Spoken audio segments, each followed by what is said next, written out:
ভালো কাজ করা, সৎ কাজ করা, মানুষের জন্য সেবা করা এবং সংগঠনকে ঠিক করার কাজ অনেক কঠিন। মাইকে বক্তৃতা দেওয়া অনেক সহজ। আমি আপনাদেরকে অনুরোধ করবো যে বক্তৃতা না দিয়ে আপনারা সংগঠন যদি ভালোবাসেন তাহলে সংগঠনকে বোঝাতে হবে এবং জনগণের পাশে থেকে কাজ করতে হবে। নগদ নিয়ে এলো হার না মানা হার অফার। সর্বনিম্ন 10,000 টাকা রেমিটেন্স নগদে পাঠালে থাকছে স্বর্ণের হার জেতার সুযোগ। বিএনপি সরকার গঠন করেছে মাত্র 1 মাস হয়েছে।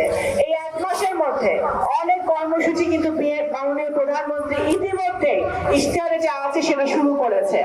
আমি আপনাদের ক্ষুদ্র মানুষ হিসেবে, আপনাদের বোন হিসেবে, আপনাদের মেয়ে হিসেবে এই নগরকান্দা সালতায় যদি যেন কোনো দুর্বৃত্তি না হয়, কোনো দুর্নীতি না হয়, যেন কোনো সরকারি মদতে আমার নাম ব্যবহার করে, শামা ওবায়দের নাম ব্যবহার করে যেন করে কেউ অন্যায্য কাজ করতে না পারে, আমি ইতিমধ্যে সবগুলো সরকারি অফিসে আমি আমার পক্ষ থেকে সেই চিঠি গেছে, সেটা আপনার নিশ্চয়ই অবগত আছেন।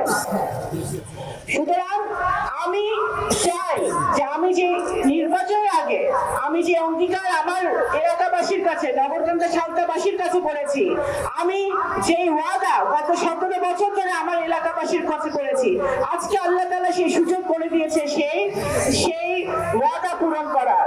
আমি ইতিমধ্যে আমার 2 উপজেলার আমার যারা ইঞ্জিনিয়ার আছে, প্রকৌশলী আছে, আমাদের যারা কর্মকর্তারা আছে তাদের সাথে কথা বলেছি যে অতি দ্রুত সম্ভব প্রত্যেকটা ইউনিয়নে যে রাস্তাঘাট দরকার, প্রত্যেকটা ইউনিয়নে যে আমাদের রাস্তাঘাটের অভাব, ব্রিজ কালভার্টের অভাব, আমাদের মসজিদ মন্দিরের অভাব, সেগুলো খুবই শীঘ্রই শুরু হবে।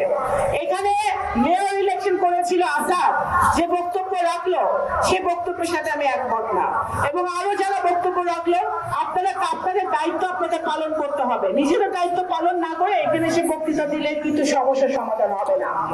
আজকে কোথায় আমাদের মসজিদ লাগবে, কোথায় আমাদের মন্দির লাগবে সেই তালিকা ইতিমধ্যে আমরা করেছি। আমরা ইনশাআল্লাহ আগামী ঈদের পর, এই ঈদ চলে গেল, ঈদের পরে আমরা এই কাজ যেন হাতে নিতে পারি, কাজ শুরু করতে পারি, সেই ব্যবস্থা কিন্তু আমরা ইতিমধ্যে নিচ্ছি। আপনারা দয়া করে আপনাদের কাছে আপনাদের বোন হিসেবে, মেয়ে হিসেবে নিবেদন, আপনারা দুর্নীতি প্রশ্রয় দিবেন না। আমার সবসময় অঙ্গীকার একটা মাদক মুক্ত, দুর্নীতি মুক্ত নগরকান্দা, দুর্নীতি মুক্ত সালতা, মাদক মুক্ত সালতা আমরা গড়ে তুলতে চাই ঐক্যবদ্ধভাবে। সেই জন্য আপনারা সবাই সহযোগিতা করবেন।